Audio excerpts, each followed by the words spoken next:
pilit nila kayong dinidikit doon. No? Anong masasabi niyo dyan? I mean, if you have proof, then present it. Do not make a general statement.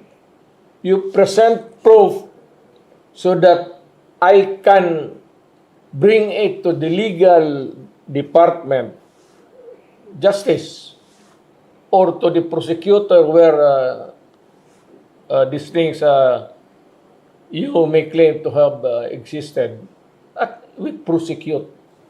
Yan ang dapat. Do not just be,